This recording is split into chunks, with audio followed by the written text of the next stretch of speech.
En esta pregunta nos presentan un caso clínico que tiene tres características fundamentales. En primer lugar, la presencia de síntomas somáticos, en este caso la pérdida de fuerza y sensibilidad en un brazo. En segundo lugar, que los hallazgos exploratorios son incongruentes, nos dice que no sigue la distribución de dermatomas esperado. Y, en tercer lugar, aunque no lo dice claramente, lo que sí está claro es que no nos dicen que hay un control voluntario, así que para el MIR debemos suponer que no hay control voluntario. Síntomas somáticos, no hallazgos exploratorios o hallazgos exploratorios incongruentes en ausencia de control voluntario. Esto en el MIR siempre es un trastorno somatomorfo. Recordad que los trastornos somatomorfos son el trastorno por somatización, su variante de trastorno por dolor, el trastorno hipocondríaco, el trastorno conversivo y el trastorno dismórfico corporal.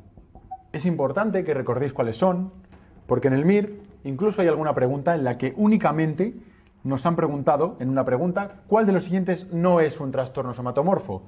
Es decir, ponen 4 opciones con trastornos somatomorfos y una que no es. Algo tan sencillo como saber reconocerlos. Da igual la clínica, da igual el tratamiento, para que veáis que no los preguntan con mucha dificultad en el MIR. En este caso, se trata de un trastorno conversivo. Si nos fijamos en el caso clínico, es una mujer de alrededor de 40 años, en la que va a aparecer sintomatología de forma brusca y, en concreto, sintomatología de tipo neurológico, bien sea una convulsión, bien una alteración de la sensibilidad, de la fuerza, ceguera, sordera, etcétera, etcétera, en relación con algún acontecimiento traumático. Una cosa típica y característica, que no es lo mismo que patognomónico, una cosa típica es, como nos dice en la pregunta, la indiferencia con la que relata los síntomas. Esto es una cosa que los franceses llamaron la belle indifférence, la bella indiferencia, es decir, llama la atención como ante algo tan grave como la pérdida de fuerza, la persona sigue desarrollando su vida de manera normal. Generalmente tiene un curso de unas 2 semanas y suele remitir de la misma manera que apareció, es decir, de forma brusca. Así que, opción correcta la 4, trastorno de conversión dentro de los trastornos somatomorfos.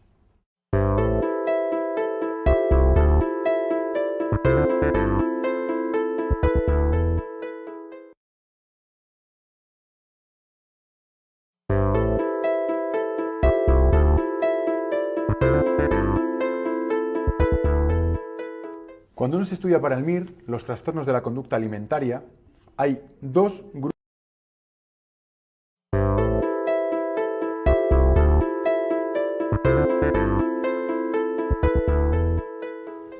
De cara al MIR, en los trastornos de la conducta alimentaria preguntan fundamentalmente 2 tipos de preguntas. En primer lugar, las que tienen que ver con las diferencias entre anorexia y bulimia, las características clínicas diferenciales, y, en segundo lugar, un tipo de preguntas referidas a las alteraciones físicas secundarias al trastorno de la conducta alimentaria, bien por las conductas purgativas, bien por el estado de delgadez y de caquexia que presentan los pacientes. En este caso, tenemos una pregunta que se refiere a las alteraciones físicas en el trastorno de la conducta alimentaria. En la siguiente tabla veis recogidas la gran cantidad de alteraciones que se provocan en estas pacientes. Y es importante al estudiarlo que solamente os centréis en aquellas características que os sea difícil recordar, que os sea difícil deducir y que no hubierais sido capaces de contestar ante el MIR. Por ejemplo, que hay pérdida de tejido adiposo, o que hay bajo peso, o que hay amenorrea, son cosas que directamente no hay que subrayar en las tablas. Tenemos que limpiar la información, tenemos que subrayar solamente aquello que nos fuera difícil memorizar. Porque cuando uno estudia, es necesario que optimice la cantidad de información que va a memorizar. Así, en esta pregunta, la opción correcta es la 3, que además tiene que ver con una característica algo más rara, algo más extraña y algo más difícil de recordar. La opción 3 dice que hay una disminución de los niveles de colesterol por la baja ingesta de grasas. Y digo que es la opción correcta porque es la respuesta falsa. No hay una disminución de los niveles del colesterol, sino que hay un aumento. El cuerpo está en un estado de lipólisis en el que no se van a sintetizar, por ejemplo, ácidos biliares y va a haber una gran cantidad de colesterol libre en sangre. Por lo tanto, esa opción es falsa. Quizá esa es una de las alteraciones que a mí me costaría más recordar. El aumento de colesterol o, por ejemplo, como dice la opción 2, el aumento de cortisol y de hormona del crecimiento. Si bien todos los sistemas hormonales están disminuidos en general, dos hormonas anabólicas van a estar aumentadas dado el estado de catabolismo que presentan estos pacientes. También quería recordaros que, como dice la opción 4, es cierto que hay acidosis metabólica por el uso de laxantes, pero es importante recordar que podemos encontrarnos con un estado de alcalosis por la eliminación de cloro en los vómitos, es decir, una alcalosis hipoclorémica.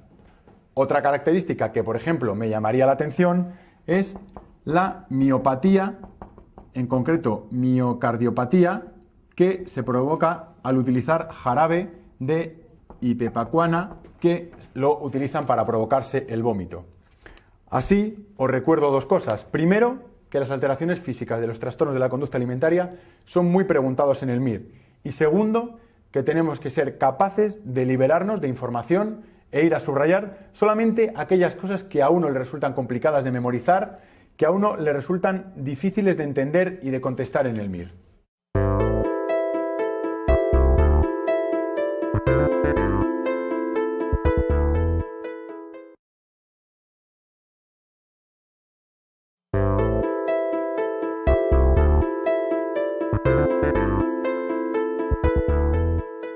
Esta pregunta presenta un caso clínico típico y muy preguntado en el MIR, además con esta misma estructura, sobre un delirium tremens o un síndrome de abstinencia a alcohol, un síndrome de abstinencia grave. El delirium tremens aparece aproximadamente entre las 6, 12, 24 horas, aunque puede ser un poquito más, tras suspender el consumo de alcohol, con un pico máximo en aproximadamente 48 horas y, si todo evoluciona favorablemente, al quinto, sexto o séptimo día comienza a remitir. Es un cuadro muy grave que consiste, pues en una disregulación autonómica, como aquí se expresa, con temblores, sudoración, taquicardia, aumento de la temperatura y midriasis acompañante. Una de las características más importantes y que en el MIR nos suelen referir es la presencia de alucinaciones visuales zoomórficas. La presencia de bichos en psiquiatría suele tener que ver con el consumo de sustancias. Pueden aparecer en la cocaína, ya lo hemos comentado, síndrome de Magnan, o el delirium tremens, en la que aparecen pequeños animales, tipo ratones, serpientes, corriendo por la habitación, que la persona lo vive de forma muy angustiosa. Es un cuadro grave, en el que pueden aparecer convulsiones, tal y como se indica en este caso clínico, que es un caso clínico prototipo, y, por lo tanto, requiere una atención médica de urgencias. Hasta el 20% de los casos puede provocarse la muerte.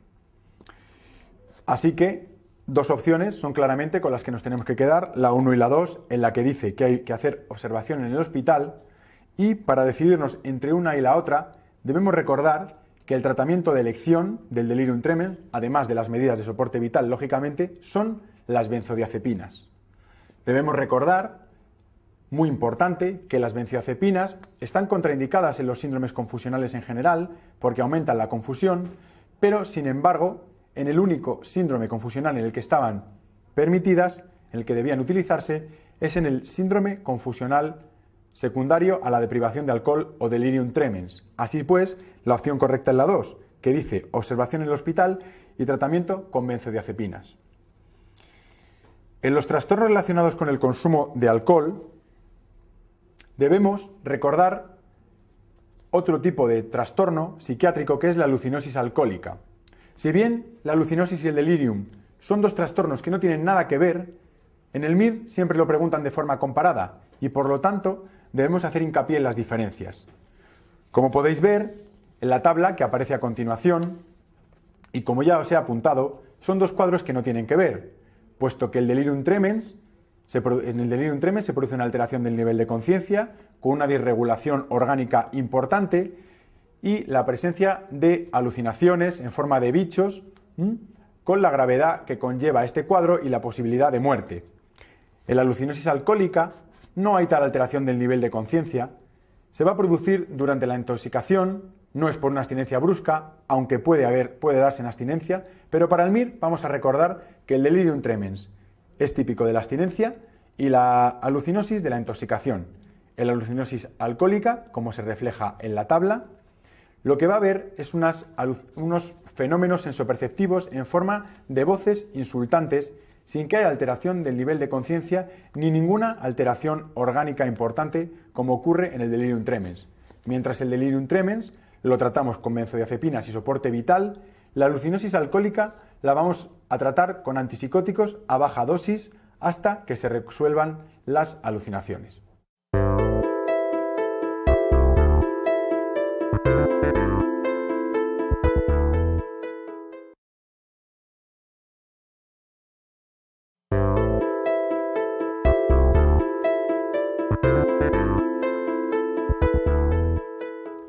Pregunta sobre el tratamiento del alcoholismo y en concreto sobre la deshabituación alcohólica.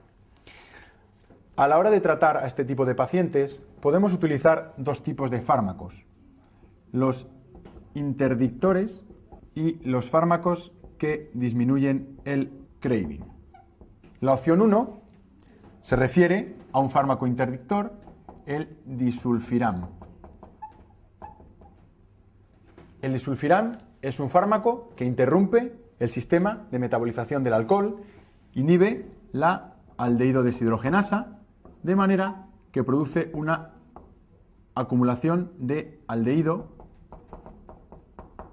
sustancia altamente tóxica para el organismo, que provoca fundamentalmente cuadros de hipertensión, de rubefacción facial, de temblor, de irregulación autonómica en general, incluso puede llegar a provocar en casos más graves hipotensión y parada cardiorrespiratoria, con lo cual la opción 1 que nos dice que los pacientes con enfermedades cardíacas no pueden realizar tratamiento con disulfiram es correcta.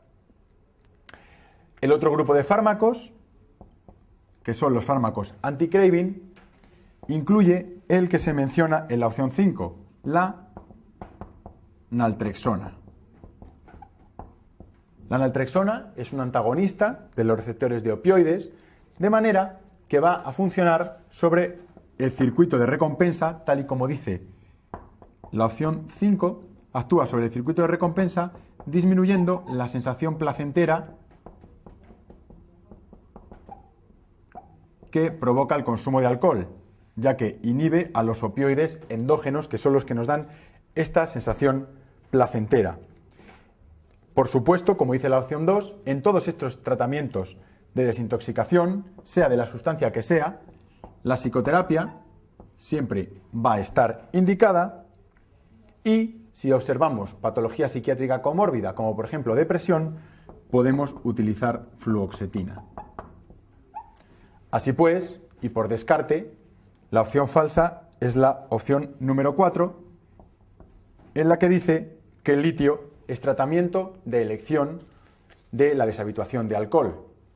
Recordamos que el litio es un fármaco que se utiliza como estabilizador del humor, de primera elección en el trastorno bipolar, pero no en el tratamiento del abuso de sustancias.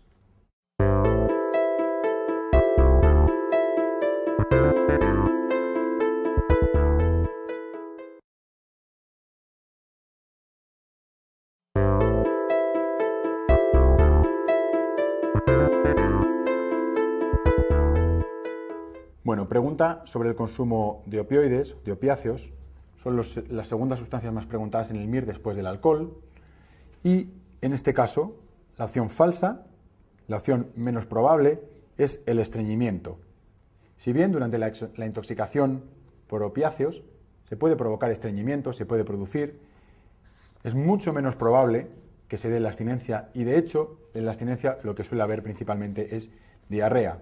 Podemos recordar que algunos fármacos utilizados habitualmente para la diarrea lo que llevan y lo que están compuestos son por derivados opiáceos, con lo cual es raro que la abstinencia provoque estreñimiento. En las preguntas sobre intoxicación de opiáceos debemos recordar en el MIR siempre que nos van a hablar de miosis junto con alteración del nivel de conciencia y probablemente nos hablen de un entorno social del paciente que nos oriente hacia el consumo de heroína, intoxicación por opiáceos. En la abstinencia, lo que nos van a hablar es de un cuadro parecido a una gripe, pero con midriasis, a una gripe de alta intensidad. Es un cuadro que se instaura al suspender el tratamiento, que tiene su pico máximo aproximadamente a los 3-4 días y que a partir del 7º día empieza a remitir. Es decir, parecido a una gripe. Va a consistir en dolores musculares, dolores abdominales, rinorrea, diarrea, es decir, como una gripe, pero con la característica de la midriasis, o por lo menos así nos lo van a preguntar en el MIR. Cuando tratamos la intoxicación por opiáceos, debemos recordar que la naloxona es el antídoto, es un antagonista de los receptores opioides que va a desplazar al opiáceo, en este caso a la heroína, remitiendo el cuadro de intoxicación. Y en la abstinencia lo que vamos a utilizar son dos tipos de fármacos. Por un lado, la metadona, que lógicamente nos va a frenar la abstinencia porque es un opiáceo, y en segundo lugar, la clonidina, que es un alfa-2 agonista que va a disminuir la mayoría de los síntomas físicos. Otra situación que debemos contemplar cuando hablamos sobre los opiáceos son los tratamientos de deshabituación. Es decir, no estamos tratando situaciones agudas, como pueda ser una intoxicación o una abstinencia, sino que tratamos una situación a largo plazo, es decir, cuando hay un consumo, cuando hay una dependencia y lo que queremos hacer es deshabituar de la sustancia.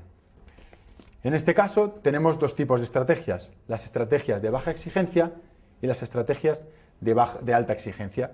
Las estrategias de baja exigencia consisten en suponer que esa persona, bien por el ambiente social, bien por el ambiente familiar, bien por los años de consumo, no va a ser capaz de abandonar los opiáceos y lo que queremos hacer es que haga el consumo de menor riesgo posible. Le vamos a dar metadona, en los que se llaman planes de mantenimiento con metadona, le vamos a dar metadona de manera que no vamos a hacer que robe para consumir, que utilice jeringuillas contaminadas, que se tenga que andar inyectando la droga cada pocas horas, sino que vamos a dar una sustancia que se da una vez al día, que la distribuye gratuitamente el Estado y disminuimos todos los riesgos sociales, todos los riesgos que conlleva el consumo a ese nivel.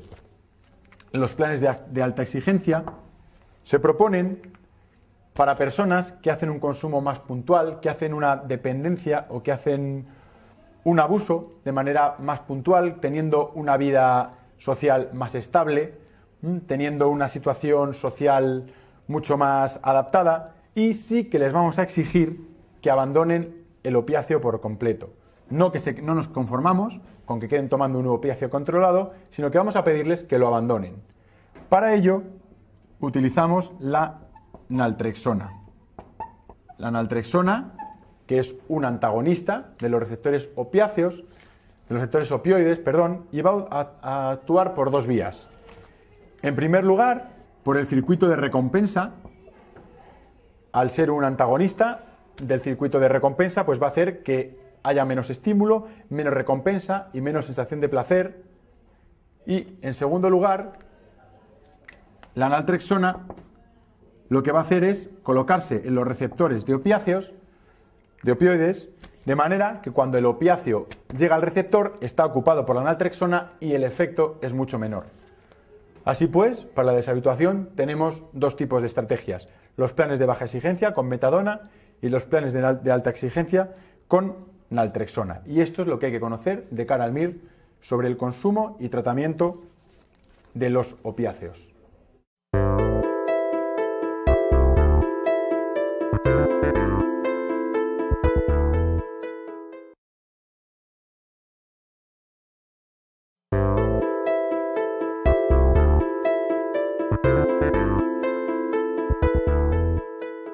Bueno, en esta pregunta tenemos un dato fundamental que para el MIR nunca debemos olvidarnos, que es el tema de las pupilas, la situación en la que se encuentran las pupilas.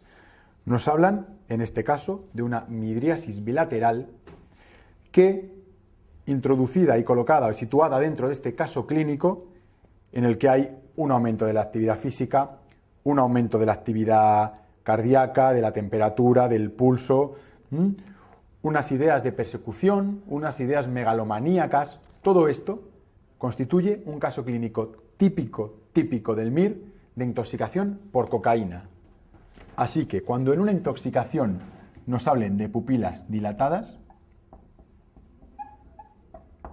nos están hablando de una intoxicación por cocaína. Lógicamente, teniendo en cuenta que es un fármaco muy estimulador y que por lo tanto va a haber aceleración, va a haber pulso más rápido, va a haber tensión arterial más elevada y la posible aparición de ideas delirantes.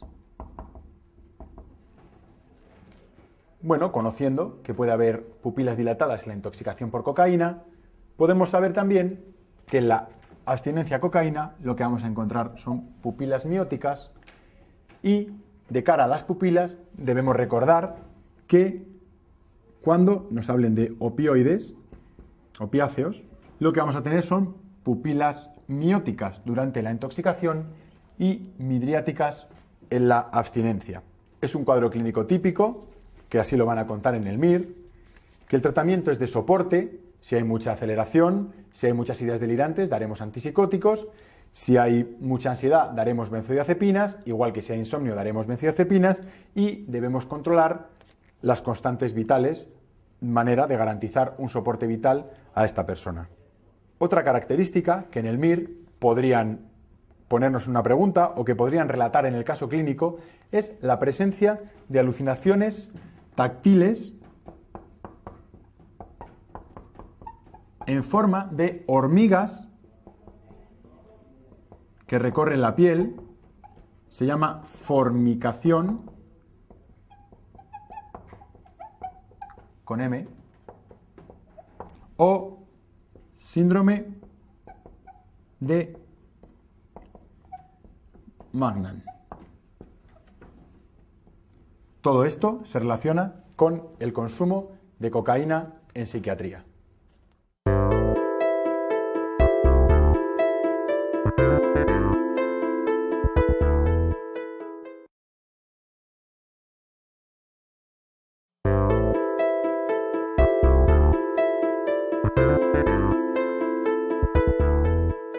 Estamos en una pregunta MIR respecto a los trastornos mentales orgánicos.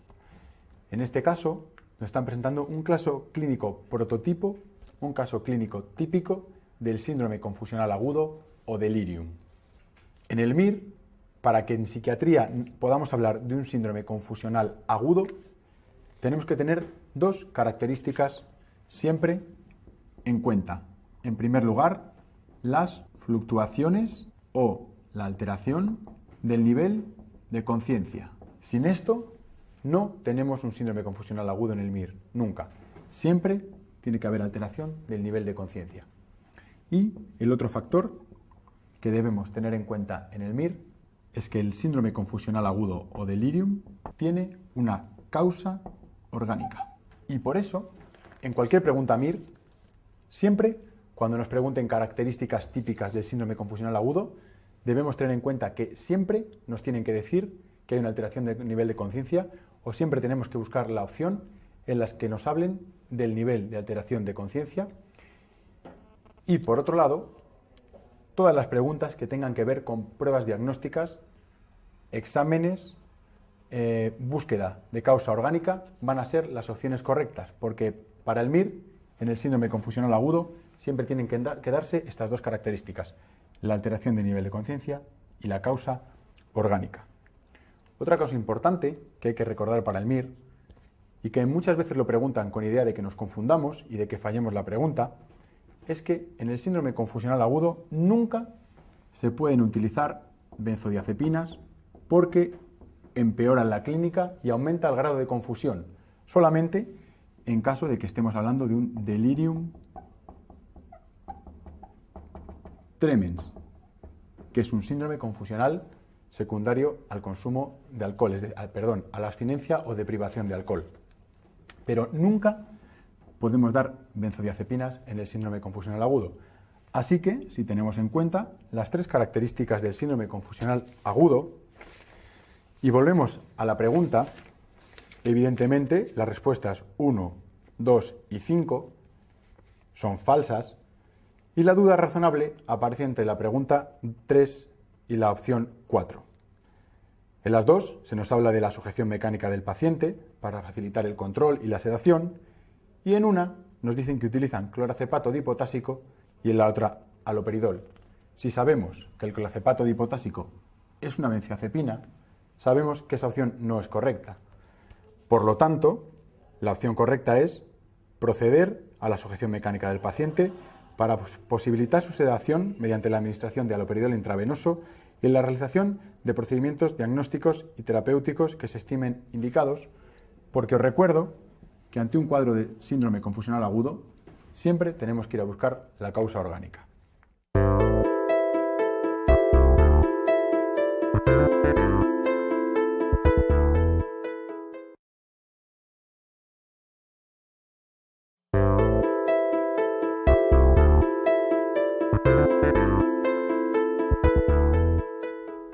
En el MIR, cuando nos hagan preguntas sobre demencia o pseudodemencia, refiriéndose a la psiquiatría, van a ser siempre preguntas comparadas. Es decir, van a intentar que comparemos un cuadro de demencia con uno de pseudodemencia, o bien van a preguntarnos características diferenciales entre los dos trastornos, como ocurre en este caso. Para poder contestar bien a estas preguntas, hay que tener la idea de que la pseudodemencia depresiva es una exageración de los defectos de memoria, de los defectos de concentración y atención que se producen durante la depresión. De manera que estas deficiencias están muy exageradas y muy exacerbadas a la hora de relatarlas por parte del paciente deprimido. Si bien el paciente que de verdad tiene una demencia intenta ocultar las deficiencias, intenta esforzarse en los test, intenta ayudarse de los familiares para que se note lo menos posible su cuadro de deterioro, las personas que tienen una pseudodemencia depresiva lo exageran todo como parte del proceso depresivo que presentan. Así que respuestas como la pérdida temprana y llamativa de las habilidades sociales no es frecuente en la demencia, se produce en fases avanzadas y sí que es parte de esta exageración que hay en la pseudodemencia depresiva. Igual que la conducta incongruente con la gravedad de las tareas o el realizar tareas de la misma dificultad con mucha diferencia entre unas y otras. Esto es típico de esa exageración, de ese cuadro provocado por el estado de ánimo deprimido que presentan los pacientes que sufren pseudodemencia depresiva. La concentración y la atención, si bien en fases de la demencia avanzadas van a estar muy diferentes de la pseudodemencia depresiva, en fases iniciales pueden estar parecidas, pero siempre estará más conservada en la pseudodemencia depresiva, que al fin y al cabo es un cuadro depresivo sin una verdadera alteración cognitiva.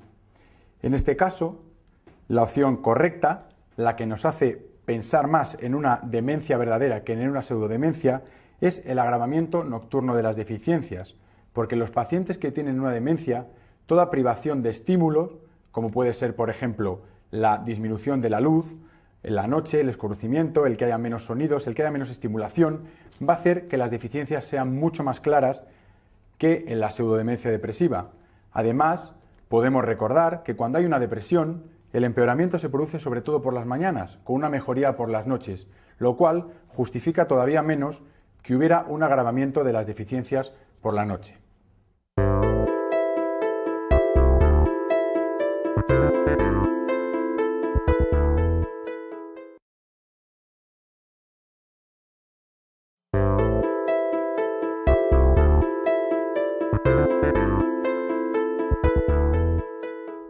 Las preguntas de sueño que aparecen en el MIR generalmente son de dos tipos. Unas, como esta, en la que preguntan sobre la fisiología, sobre las características generales del sueño, y otro tipo de preguntas en las que van a referirse más a las parasomnias, concretamente a las pesadillas y a los terrores nocturnos, que son algunos temas de los más preguntados. En esta pregunta sobre la fisiología del sueño, 4 opciones son correctas, lógicamente. La opción falsa es que el sueño REM en los lactantes ocupa menos de un 10% del tiempo. Los lactantes duermen entre 16 y 20 horas y el sueño REM supone un 50% del sueño total. Por lo tanto, la opción 5 es la falsa. El 50% del sueño que tenemos es de tipo superficial y el 25% es un sueño profundo. Como podéis ver, el 75% del sueño es sueño no REM.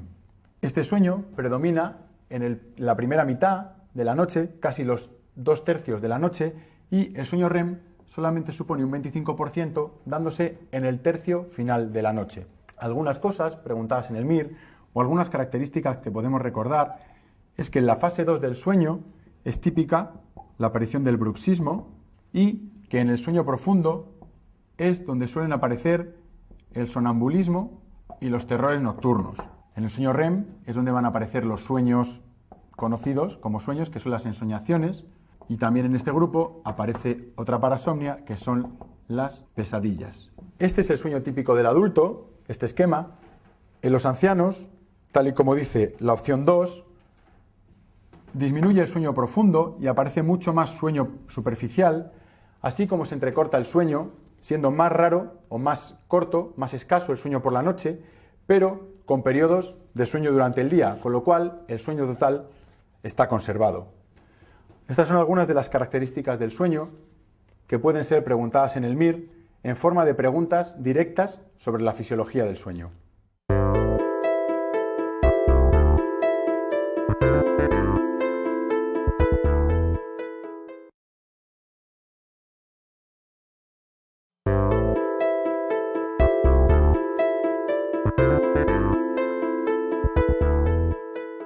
Las preguntas respecto a terror nocturno y pesadillas son las preguntas más frecuentes en el MIR dentro del apartado de sueño y en concreto de las parasomnias que han preguntado.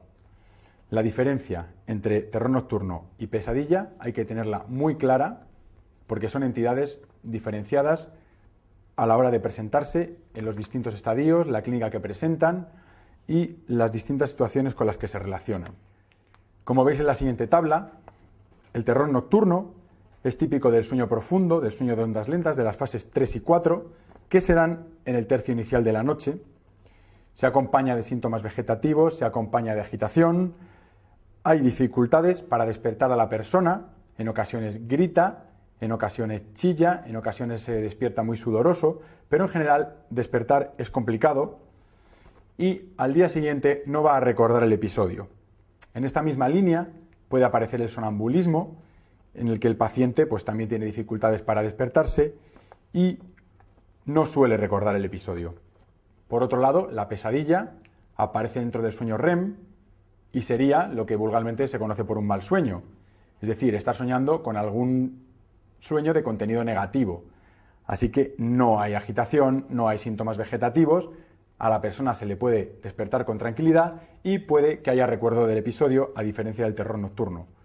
Como hemos dicho, se da dentro del sueño REM, más frecuente en el tercio final de la noche y se ha asociado en algunos casos con el síndrome de estrés postraumático como una de las maneras de reexperimentar el trauma. En ambos casos debemos recordar que no son patologías graves, que no necesitan tratamiento de forma inicial y que solamente en casos en los que provoquen una disfunción en el funcionamiento diario de la persona podemos plantearnos el uso de benzodiazepinas a baja dosis que hacen que el sueño se entrecorte menos y que haya una sensación de sueño reparador por la mañana.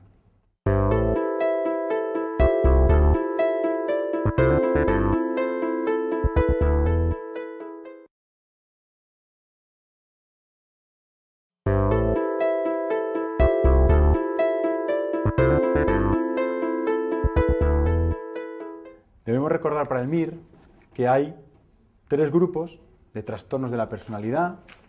Un grupo, el grupo A, llamado los extraños. Grupo B, que es el grupo de los inmaduros. Y el grupo C, que es el grupo de los temerosos.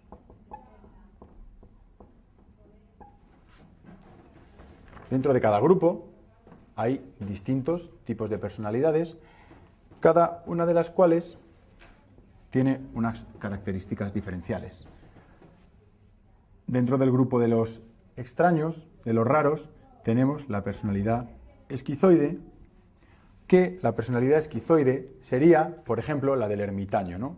Es decir, una persona solitaria, una persona que busca poco las relaciones sociales, una persona aislada, pero que es una persona que disfruta, que está a gusto, que está cómoda con este aislamiento de los demás, con esta situación de separación de los demás. Con esto que estoy comentando, sabemos que la opción falsa es la 1. El trastorno esquizoide de la personalidad no se relaciona con la depresión melancólica. Son en general personas frías, personas suspicaces, personas separadas de los demás y que no sufren, que no es frecuente que padezcan trastornos afectivos como por ejemplo la depresión melancólica. Cabe destacar que dentro de los temerosos está el trastorno evitativo de la personalidad, que en cierto modo tiene alguna característica similar con el trastorno esquizoide, en el sentido de que son personas aisladas, son personas con escasas relaciones sociales, son personas que se relacionan poco con los demás, pero la diferencia es que el evitativo,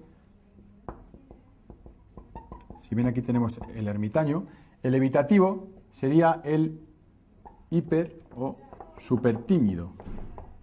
Es decir, que no tiene relaciones sociales, pero que desearía tenerlas. Y aquí sí que es más probable que aparezca la depresión, y lo que es aún más frecuente, y por eso la opción número 5 es verdadera, es su asociación con la fobia social, tema que también ha sido preguntado en el MIR, la relación entre estos dos trastornos, el trastorno evitativo de la personalidad y la fobia social. La opción 2, que nos habla del trastorno disocial o antisocial, caracterizado por personas que no respetan las normas, con abuso de sustancias, que no empatizan con los demás, que transgreden las leyes. Así que, como dice la opción, es fácil que se relacione con el consumo de tóxicos. El trastorno histriónico de personalidad, caracterizado por la teatralidad, por ser el centro de atención, personas inmaduras de las que hay que estar siempre muy pendientes. También se relaciona, como dice la opción número 3, con la depresión neurótica. Y el trastorno límite de personalidad, como dice la opción 4, es un trastorno marcado por la inestabilidad en las relaciones afectivas, en el trabajo, con la alimentación, caracterizado por muchísima inestabilidad y que se relaciona, como dice la opción 4, con los trastornos afectivos. Dentro de los extraños nos quedaría también el trastorno paranoide y el trastorno esquizotípico de personalidad. Dentro de los inmaduros tenemos el disocial, el histriónico, el límite y el narcisista. Y dentro de los temerosos tenemos el evitativo, el trastorno obsesivo de la personalidad, que no es lo mismo que el trastorno obsesivo compulsivo, el trastorno obsesivo de la personalidad y el trastorno dependiente. Recordaos que en el MIR los trastornos que más han preguntado han sido el trastorno límite de la personalidad, el trastorno antisocial de la personalidad y el trastorno paranoide de la personalidad.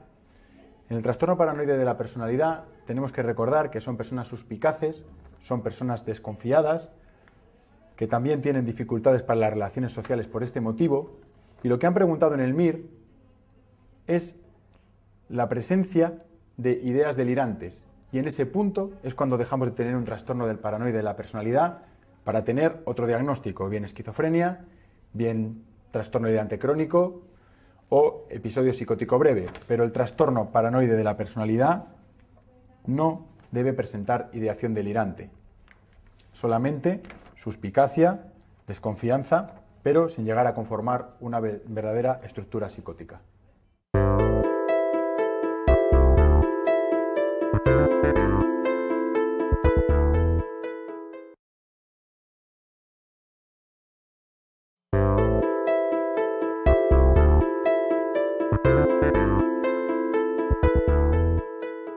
Dentro de los trastornos de personalidad el que más han preguntado es el trastorno límite, el trastorno borderline. Y es importante, de cara al MIR, que sepamos fundamentalmente reconocer un caso clínico de trastorno límite porque es así como lo van a preguntar. Debemos quedarnos con una foto de la enfermedad, con las características clínicas, pero siempre en forma de caso clínico, de manera que tanto si nos ponen un caso clínico como si nos preguntan cuál de las siguientes son características, podamos resolverlo si manejamos bien toda la clínica que tienen este tipo de pacientes. Además, a nivel diagnóstico y a nivel de tratamiento, no hay tratamientos específicos y el diagnóstico se hace a través de criterios clínicos, con lo cual, con lo que nos tenemos que quedar claramente es con la clínica del trastorno límite de personalidad. La frase que define al trastorno límite es la inestabilidad estable. ¿Y qué quiere decir esto? Pues que su estabilidad en la vida consiste en mantenerse inestables, pasando de un extremo al otro. Y son inestables en las relaciones interpersonales, con amigos, con parejas, en las relaciones laborales, son inestables a la hora de evaluar su imagen corporal, muchos de ellos presentan trastornos de la conducta alimentaria, son inestables también a la hora de consumir sustancias, a la hora de mantener conductas sexuales de riesgo, es decir, una inestabilidad que aborda toda su vida. Una característica que nos podrían preguntar en el MIR es, tal y como pone en la pregunta, estos sentimientos de vacío, esta sensación de tensión interna, de vacío crónico, que muchas veces suelen aliviarlo mediante las autolesiones, algo típico y algo preguntado en el MIR. Y la otra característica típica que pueden preguntarnos son la presencia de episodios micropsicóticos, y es así como se llaman. Son episodios psicóticos breves, autolimitados y de corta duración, que aparecen en el curso del trastorno límite de la personalidad. Así pues, os recuerdo que os quedéis con una foto muy clara del trastorno límite, que es la mejor manera de resolver las preguntas en el MIR. En esta pregunta, lógicamente, opciones como el retraso mental o la esquizofrenia no caben duda, no tienen duda, porque son trastornos que no tienen ninguna relación con esto, igual que el trastorno esquizofrénico de la personalidad, que ni siquiera existe, es una entidad inventada en esta pregunta. Nos quedan las opciones 4, trastorno explosivo intermitente y trastorno límite de la personalidad. El trastorno explosivo intermitente no justificaría toda esta clínica, si bien es un trastorno que se caracteriza por una pérdida del control de los impulsos, con agresiones, con consumo de sustancia, etcétera, etcétera. No hay una inestabilidad tan grande como se describe en este caso clínico, que es el caso clínico prototipo del trastorno límite de la personalidad, no ofrece ningún tipo de duda.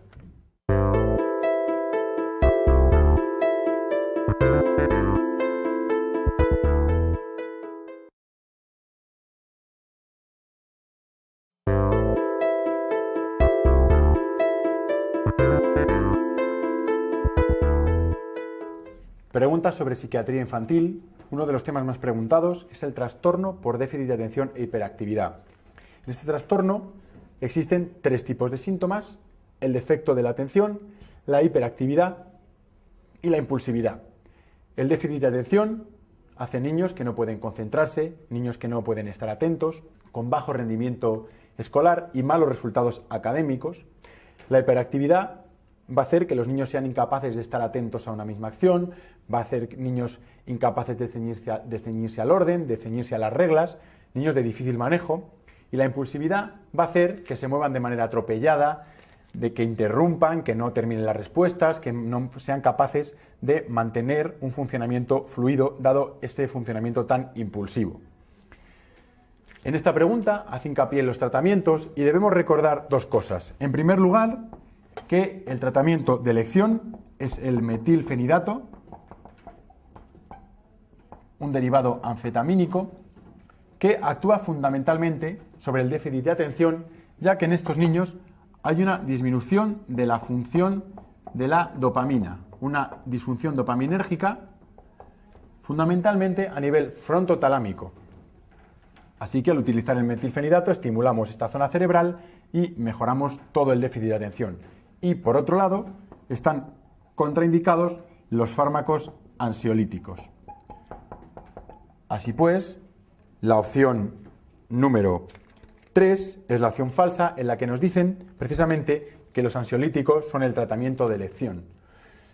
Debemos recordar también que es más frecuente en niños 10 a 1 y que, por definición de los criterios diagnósticos, este trastorno debe diagnosticarse antes de los 7 años de edad.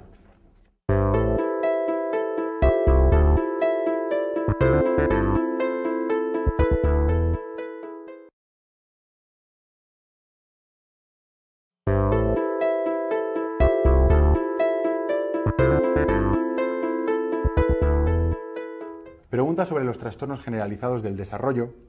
Debemos recordar que hay 4 trastornos generalizados del desarrollo, que son el autismo, el síndrome de Asperger, el síndrome de Rett y el síndrome de Heller. En estos trastornos hay una alteración de 3 parámetros: la comunicación, la interacción social y el lenguaje. Como podéis ver en la siguiente diapositiva, hay algunas diferencias y algunos matices diferenciales entre ellos.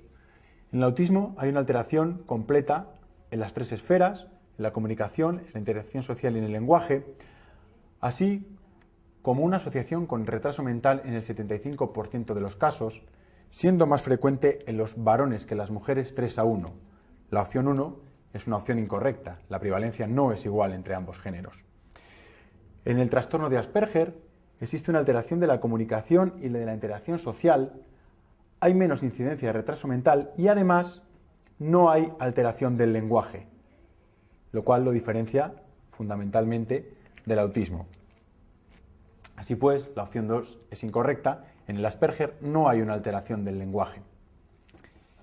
El síndrome de Rett es el tercero de los trastornos generalizados del desarrollo y consiste en que hay un desarrollo normal del niño al nacer, pero entre los 5 y los 48 meses comienza a perder las habilidades de comunicación, de interacción social y del lenguaje, junto con la aparición, en algunos casos, de una alteración en el desarrollo del cráneo. Así que en el MIR podrían preguntarnos un niño con una microcefalia que a partir de los 5 meses empieza a perder las habilidades sociales de comunicación y del lenguaje que había ido adquiriendo.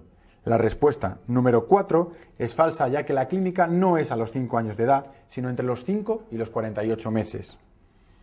La opción correcta es la número 3. El síndrome de Heller consiste en un nacimiento normal, con un desarrollo psicomotor normal, con una adquisición normal de las habilidades sociales de comunicación y del lenguaje, pero con una pérdida de las capacidades a partir de los 2 años de edad. Se conoce como la demencia infantil, tal y como dice la opción 3, ya que son niños que después de un desarrollo normal, a los 2 años empiezan a perder todas las capacidades de comunicación, de interacción social y del lenguaje. La opción 5 es incorrecta. El metilfenidato no es el tratamiento de elección en estos trastornos. El metilfenidato es el tratamiento del trastorno por déficit de atención e hiperactividad. En estos niños se hace estimulación psicoterapéutica y se utilizan fármacos que controlen las alteraciones de conducta que en muchos casos se asocian a estos trastornos.